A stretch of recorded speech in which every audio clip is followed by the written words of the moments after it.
What we know is middle-class economics works. That's been the history of this country. That's been the history of the last 6 years when we've implemented middle-class economics, and the other side was telling us this would be a disaster and it would kill jobs and raise the deficit. Healthcare costs would explode, and none of that happened. Oh, really? It's not the comedy corner. Why are you laughing? Well, because it just seems to be at odds with reality from my perspective.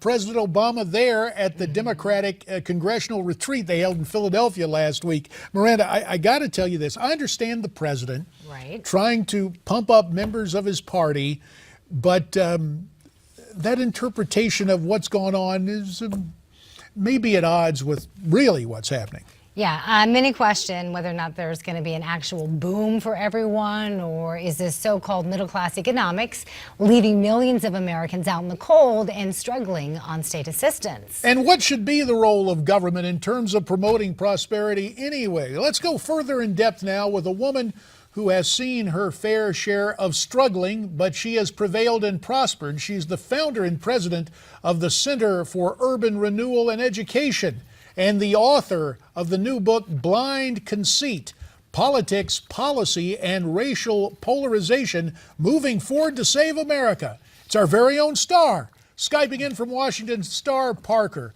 You heard the president. What is your take on what he said about middle-class economics? Well, unfortunately, we've seen middle-class economics over the last 50 years of liberal social engineering with the war on poverty. And so what the president is intending to do is create for the middle class exactly what the left has created for our hard-hit communities. Welfare doesn't work. And so to send out this idea that the middle class should be dependent on government for their economic stability is a farce. We need to stop him. We need to stop his budget before every place in America looks like every urban and rural center in our country.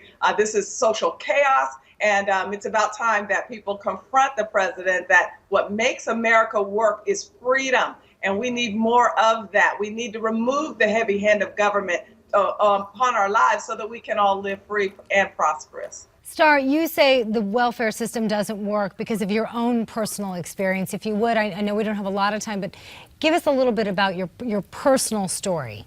Well, it's not just my personal story, but you're absolutely right. I believe the lie of the left, and I lived 7 years in and out of their political promise that the government would take care of me, and watch my life go into a little black hole. It wasn't until a Christian conversion that I was able to change my life, pull myself together, get to college, get a degree, and go into business. But the challenge is not just me personally and how welfare impacts individuals. We know it's extremely destructive the way that the left has centralized poverty and created ghettos. We also know that against the taxpayers, we are spending $900 billion a year on this war on poverty, these means-tested poverty programs. It's a quarter of the budget. It's just not working. When we hear this rhetoric about discretionary spending versus mandatory spending, let's get into the mandatory spending part of this equation for once, Mr. President. Well, mindful of that, our old friend J.C. Watt said the two parties look at success differently. The left claims success by the number of people who are getting federal assistance, and those of us on the conservative side of things say the success comes when people leave public assistance and go to a job. In your mind, is this president kind of priming the pump to get more people dependent on government?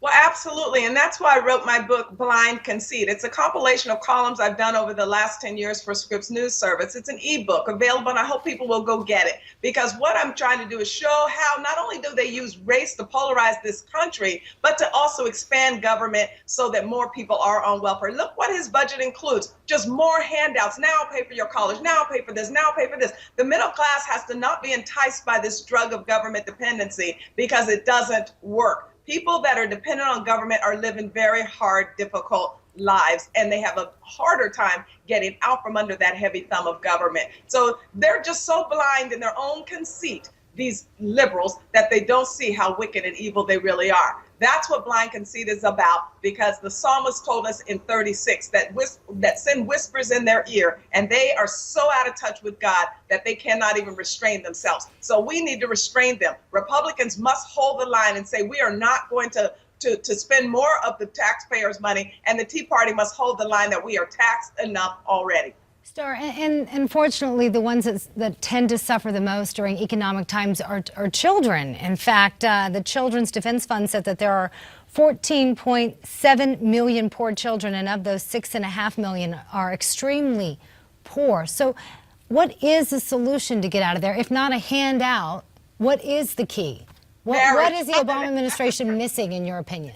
They're missing a discussion about our social crises. Marriage. When you look at even those that are on food stamps, 86% of the folks that are on food stamps in our country are women trying to raise children alone. Marriage is what stabilizes a community and a society. Then you work hard, harder than the person above you. You get an education, you save and you invest. That's the American dream, and that's what makes things happen. But you're right, children slip into poverty because they're living with a single mom. Keep in mind, 48% of American children today, 48% were born to a never married mom. This is a crisis that people just don't want to point to, and the president thinks it's all just about money. No, it's also about traditional values, limited government, free markets, and strong national allegiance and defense. And when you think about American exceptionalism, my life and many other poor people who've been able to break through it, their lives are exemplified American exceptionalism, that we can prosper if we allow ourselves to get to that first step out of poverty, which is self-government. About a minute remains. The acronym for your group is CURE, the Center for Urban Renewal and Education. With the minute that remains, tell us what you tried to do with that organization, Star. But CURE is a think tank here in Washington, D.C. that promotes market-based solutions to fight poverty. So we look at removing the governmental barriers over housing policy for the poor, over school policies for the poor, over all of the economic policies for the poor. We want to reduce the size and scope of government, particularly in the harder hit communities, by allowing people to live free. urbancure.org is my website, and people can find out more about our organization there. But we are working with congressional leaders here and with Black pastors all across this country to get what Ronald Reagan said out, the truth out, that the answer to poverty is freedom and personal responsibility. It's not a welfare state. And the best social program is a job. You're hard at work on the job. Star Parker, thank you so much. Again, the name of Star's new book, Blind Conceit, Politics, Policy, and Racial Polarization Moving Forward to Save America. When we come back, we've got time saved for a battle, a friendly debate on the left and the right. Left, right, forward, march. We're marching right into this break, but first, a Newsmax Now update.